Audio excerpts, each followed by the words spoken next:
New Mexico's Hot Chefs is brought to you in part by Sub-Zero Wolf Appliances, leaders in refrigeration and cooking.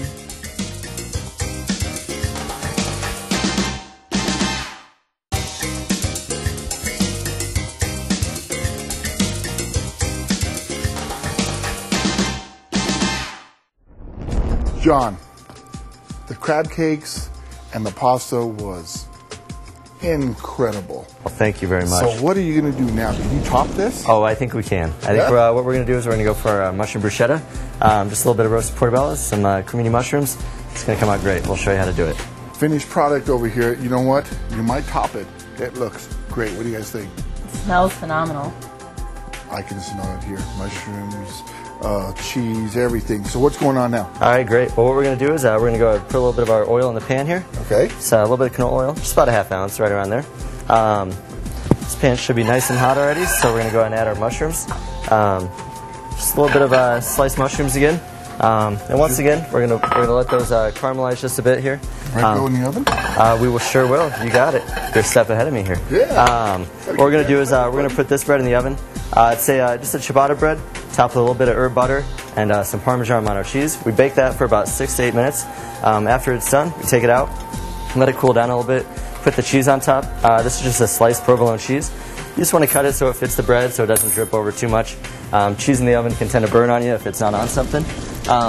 In the Sub-Zero Wolf kitchen, what do you think of this? You know what? I think I'm going to fill our whole kitchen with it if they'll let me. I think it sounds wonderful. I told you you're already getting one to take home. That's right. Now I just need one for work too, and I'm doing great. So how long are we going to leave that in there? Well, probably about 5 minutes at 450. Cool. Just want the cheese to melt up real nice. So we're over here. We're going to toss this a little bit. Let this cook a little bit longer here. Turn up the heat. Once again, we're going for that same color we got in the pasta bravo. And it looks like it's a little bit dry, so I might add just a little bit more oil. And you can get these recipes on newmexicoshotchefs.com. And I'm not hearing anything from the taste buds. I think we're doing okay. Just really explodes with flavor. Explosion, bravo. That's what we go for. Layer the flavor, right? Okay. That's what it's all about. So, all right, we're sauteing here. Still got about probably 20, 30 more seconds. Okay.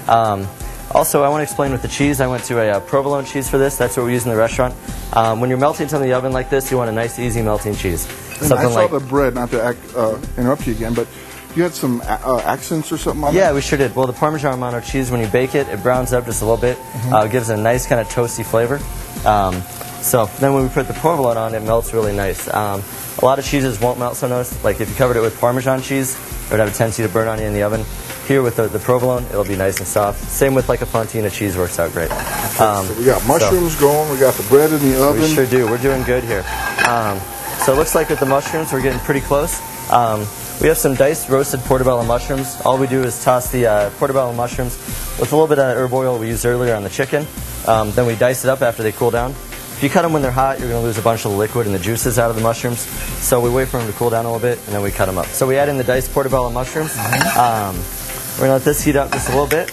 After that, we're going to add in our caramelized onions. Caramelized onions are the key here. A nice bit of sweetness.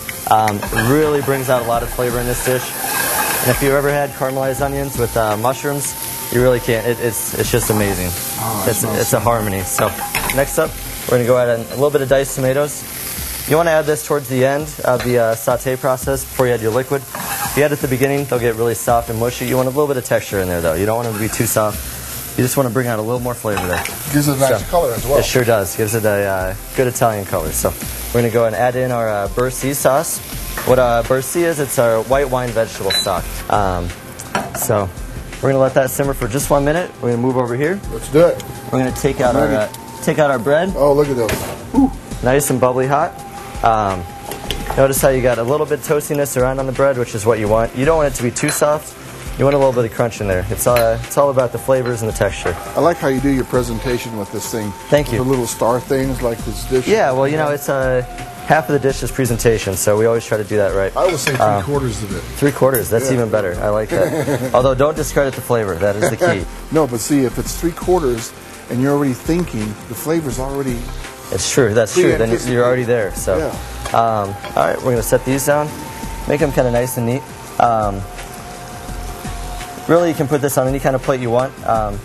I like to be difficult, so I put on a rim plate where they tend to move around a lot on you. But that's okay.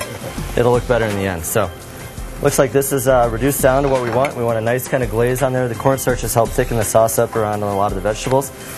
And then comes the tricky part. You just want to take this and just kind of layer it around here. So we'll just go around. You try to leave a little hole in the middle. The juices will collect in the middle here, what you have left. And by doing that, you can dip the bread in there at the end and soak it up nice. So, oh, does that look good? A little bit of cracked pepper. Put a little bit of our Boursin cheese. This stuff will stick to your finger a little bit, but that's okay. And then if you don't mind drizzling a little bit of extra virgin olive oil on there, I think my hands might... Yep, there you go. Just a little drizzle around the plate. Extra virgin oil has got a great finishing flavor.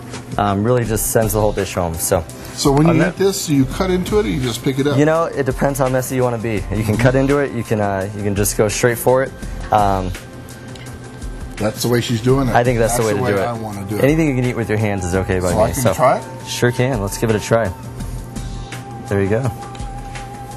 Oh, cheers. Yeah.